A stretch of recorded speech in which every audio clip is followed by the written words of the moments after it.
What are you doing New Year's Eve? I'll be back in England by New Year's Eve. Wait, listen to that. That's the Interstellar theme, right? Did Hans Zimmer originally write the Interstellar theme for a romantic comedy?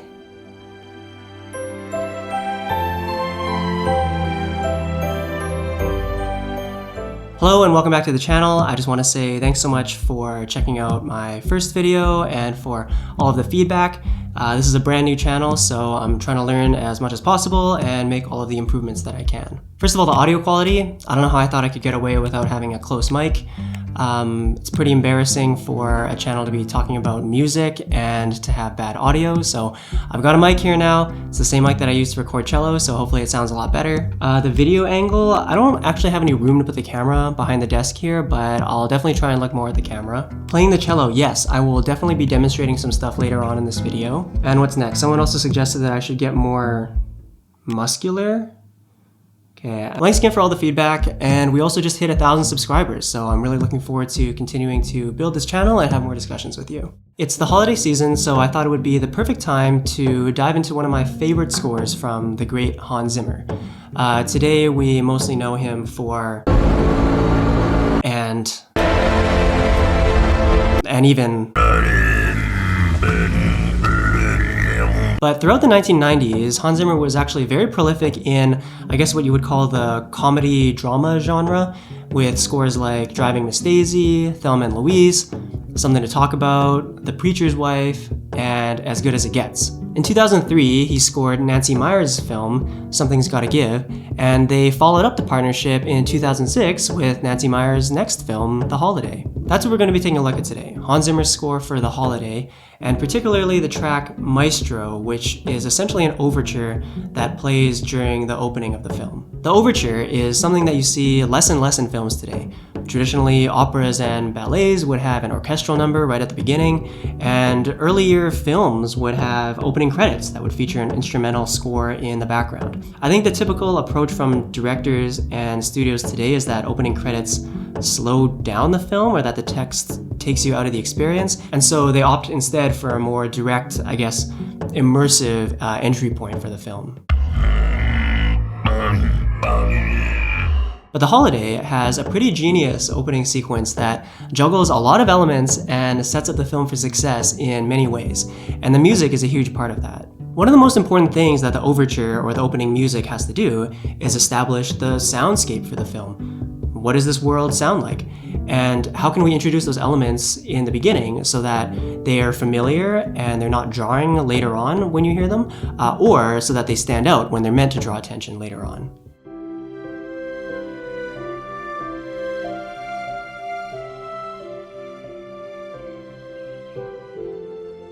So we open with this piano theme doubled by clarinet and violins. It's a very Hollywood sound to accompany this opening visual of two characters in period dress.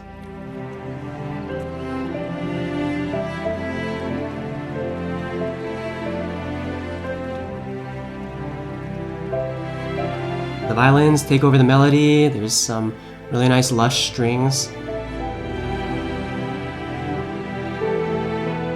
Okay, the camera pulls back and reveals that Jack Black's character, Miles, a film composer, is actually scoring this scene. So the music that we've been hearing, I guess, is not actually the music from The Holiday, but more of a love theme that Miles is composing for this film within a film. I think this is a brilliant twist that lets you know this film is going to be a love letter to movie making, but also that it's going to have fun playing with some tropes while paying homage. And the score leans into the bit by having that classic Hollywood sound during this opening. There's a whole subplot in The Holiday with this old actor from the golden age of Hollywood, Arthur Abbott, who's played by Eli Wallach, actually an old actor from the golden age of Hollywood, and all of his scenes are scored with this classic Hollywood sound that works because it's been established here in the opening already.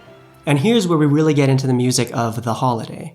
The lush strings pull back, and the piano is left more bare.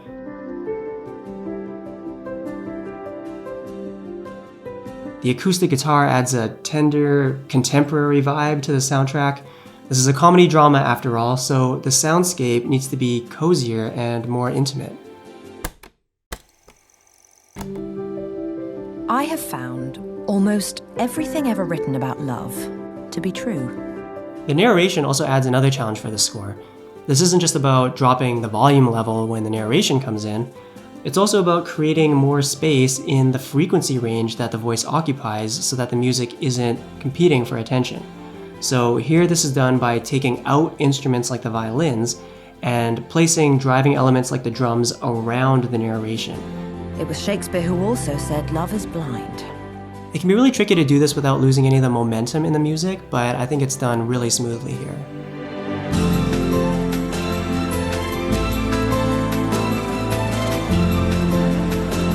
Okay, so we see Amanda on screen here for the first time, played by Cameron Diaz, and that's where we hear this twinkling keyboard sound as well as some electronic vocals. The drums in this piece also have a bit of a virtual sound, like they're programmed rather than recorded live, which gives them a bit of a muzak or elevator music quality. It adds a really interesting dimension to the score and I think allows it to get more Hollywood or cinematic in certain parts while still staying firmly rooted in the comedy drama genre. The Holiday has a really great contrast between its two leads, the other one being Iris, played by Kate Winslet. Iris is the one narrating this opening, and she's the more serious character with the more complex arc in this film. So her intro scenes are scored with more depth and seriousness. And it's a really nice balance with Amanda, who you could say is the more comical character and has a more straightforward arc in the film. And her intro scenes are scored with more levity. As we approach the end of this opening sequence, the sounds are kind of mallet-like. There's a shimmery glockenspiel sound. It's called Unrequited Love.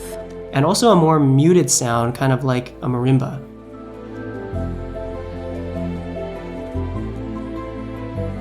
It's setting us up for the scene that they're going to drop us into the plot with. That's a heartbreaking scene centered around Iris, and the instruments are shifting the tone from more upbeat to more somber and wistful. Now the music during this opening also needs to establish melodic themes or motifs that are going to be used throughout the rest of the film. They'll be used in different contexts throughout the film, but a large part of their impact will come from being recognizable. The overture is the first contact with the audience, and also typically the time when the music is the most front and center, so it's the most effective time to introduce these melodic ideas. The first thing we hear is that Hollywood love theme that it turns out Miles was composing.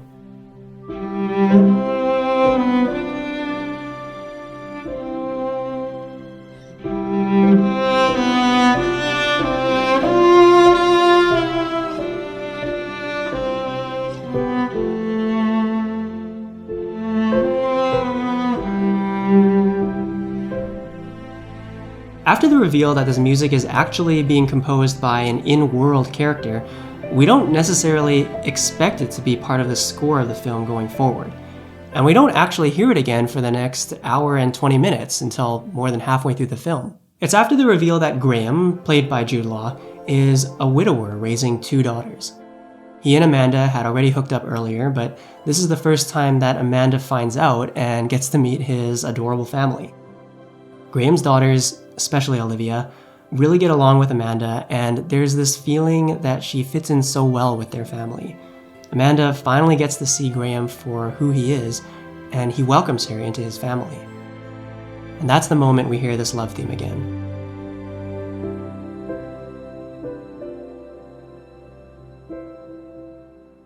It's not the same version with lush strings from the opening sequence, but a more tender, understated version. It's unexpected because we haven't heard it in the film so far, and we also didn't necessarily think that it was part of this film's score. But that makes it land so much more effectively, almost like this is where things finally make sense, like the film is revealing where it's heading with these characters. This is where you know that Graham and Amanda have something real, and so that love theme is earned. We hear this love theme again when Graham and Amanda are saying farewell because she's heading back to LA. And the subtext here is that they're parting ways and wishing each other well in their separate lives, but they both know that they're meant to be together. So the theme is now played to underscore this loss, that they're missing out on the happiness that they could have together. Be seeing you.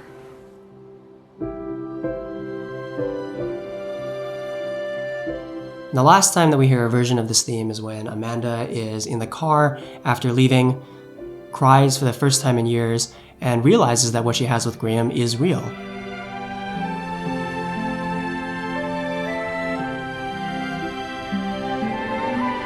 I love the arc of this motif where it comes full circle from an idealized Hollywood love theme from a film within a film to actually representing Graham and Amanda's love story in this film.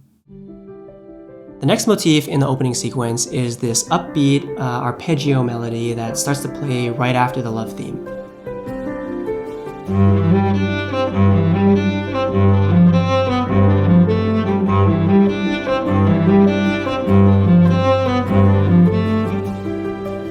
And even within the opening sequence, we hear a couple variations of it. There's the peaceful piano and acoustic guitar at the start.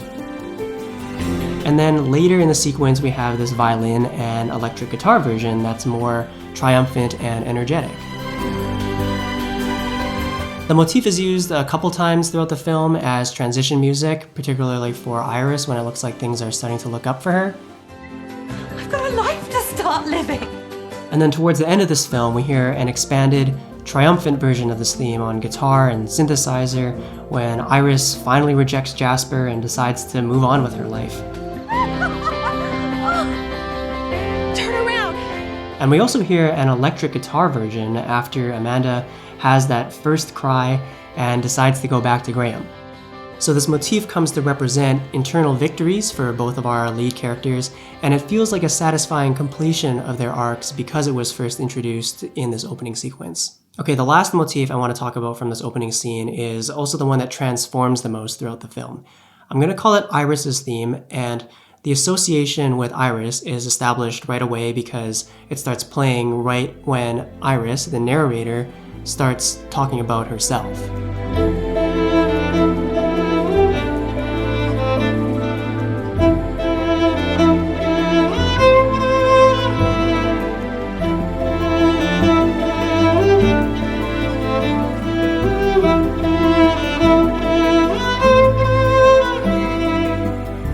It's already got this somber quality to it because of the instrumentation that we talked about before, and because Iris is talking about unrequited love, but it's also because of the harmony. Basically, we're in C major, but this theme starts on the 4 chord with a major 7, goes to the 5 with a major 6, to the minor 6 at 4, and then to the minor 3 with a minor 7. It's essentially the same chord progression as the theme from Interstellar, also composed by Hans Zimmer, where it has a bit of this uplifting quality going from the 4 to the 5, but never ends up resolving. And they use this theme to break our hearts in Iris's very first scene, with an even sadder arrangement on oboe.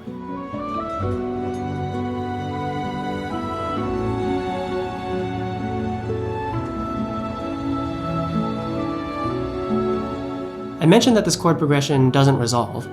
Well, actually it does, but it resolves by going into Iris and Jasper's theme, which starts on the 1 chord.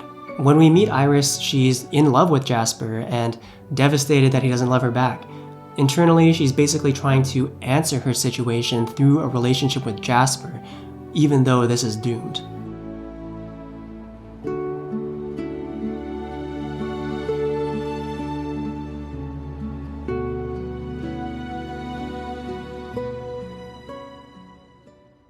The motif then gets radically transformed into an upbeat, joyful version after our lead characters swap houses and Iris arrives at Amanda's house in LA.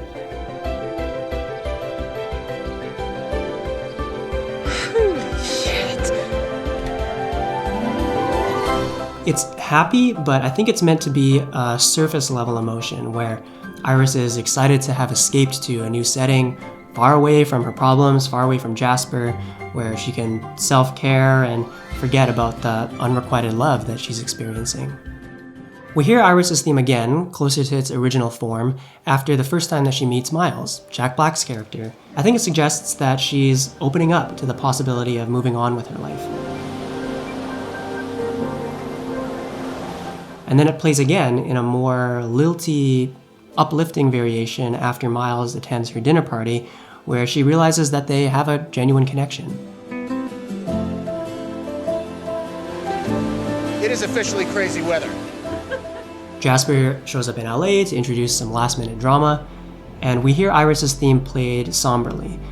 It melds into Iris and Jasper's theme again, just like it did at the beginning, but this time the editing reflects the fact that Jasper is the one trying to pursue the relationship rather than Iris. I don't want to lose you, babe. Lose me. And when Iris decides to move on from Jasper, her theme is incorporated into that arpeggio motif to reinforce the idea of her personal victory. But I think what I've got is something slightly resembling gumption. We hear Iris's theme for a final time during Arthur Abbott's award speech, but this time, instead of leading into Iris and Jasper's theme, it resolves into the theme that Miles wrote for Iris partway through the film. If I come over there, will you go out with me on New Year's Eve?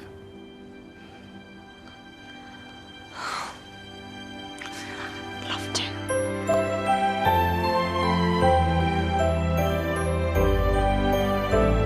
It's a brief little moment that I think suggests Iris is free to make her own choices and open to the idea of this relationship. I appreciate that the film doesn't force this relationship between Iris and Miles onto us because really her primary character arc was about getting out of a toxic relationship, but I think this little twist is enough to end these characters' arcs with a bit of a hopeful direction. It's hard to believe just how much is packed into this opening sequence. The way the music weaves in and around the narration, the way it sets up the soundscape and the central motifs for the film, and that's just talking about the music in the first scene of the film. There's honestly so much more I could say about The Holiday and its brilliant score. Maybe I'll do another video on it someday. In the meantime, let me know what you thought in the comments. Thanks so much for being here if you made it to the end, and I'll see you in the next video.